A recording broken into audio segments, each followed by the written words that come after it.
So here still?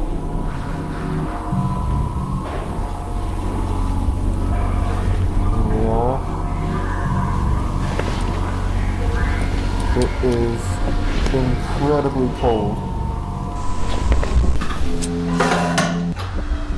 Hopefully by the time you're watching this, I actually have a decent heating system down here. That'd be nice. Die of hypothermia.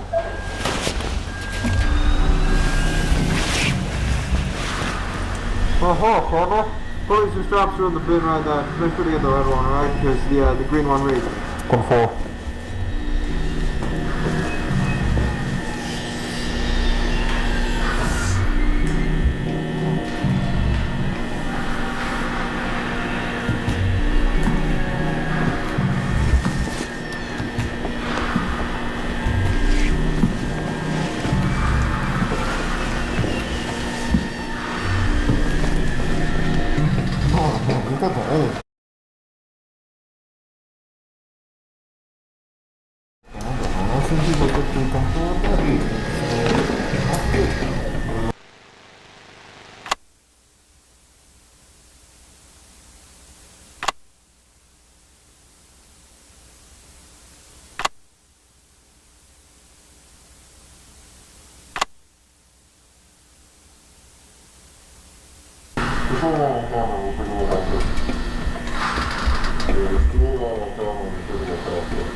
There's no insulation on top, and I'm seeing a bunch on the floor above. There's ventilation as well. You see that? You see the vents? Yeah, it goes around the back to the right. Yeah, some of it's insulated, I think. I don't know. I'm not a vent guy. I don't know. Oh, it looks no rust, I think. Huh. More than one floor, and I use that term loosely. We then attempted to cut power to the nearest fluorescent light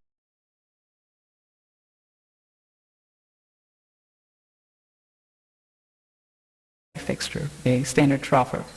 However, we were unable to isolate the power source, and the conduit remained live, despite the absence of any visible external power supply.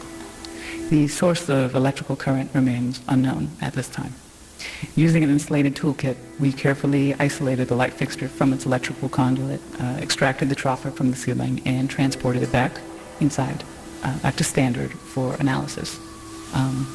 And a 0.5 meter sample of conduit was also taken, with all exposed wiring safely secured afterwards. In the ceiling.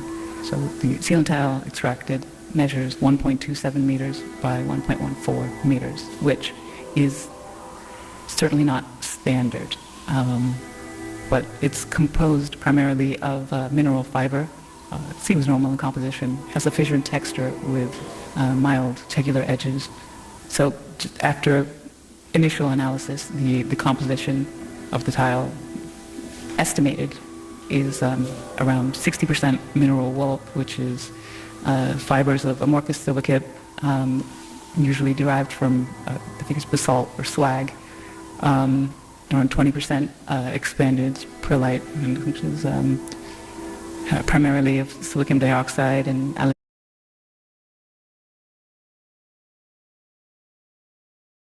So the four bulbs measure 1.2 meters in length with a diameter of 38.1 millimeters. We're extrapolating here at 51, but that bulb and wheezers and the rest contain the following components. Phosphor coating, the calcium halophosphate for converting ultraviolet light to visible light, mercury vapor in a small quantity.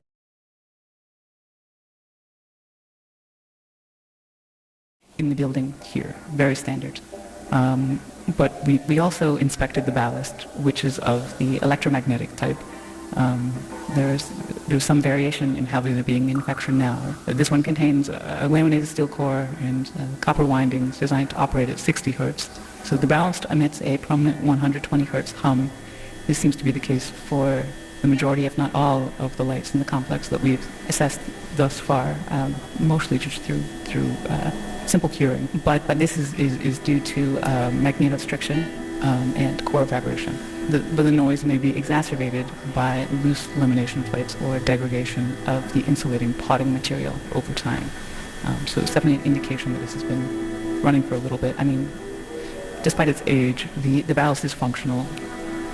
Its large proportions suggest it was built for a non-standard space, not something you find in the majority of offices or most commercial spaces, though that's not something I'm too familiar with, truthfully. Now, we did find, so material compositions all seem expected, or we didn't know what to expect here. They seem, everything we've looked at so far, again, this is rudimentary early testing, but everything seems pretty congruent with what you might expect from one of the trapper lights you could pull out of the ceiling in this building right here. So nothing too strange, but that maybe makes things even stranger, because we look at these lights and let me see.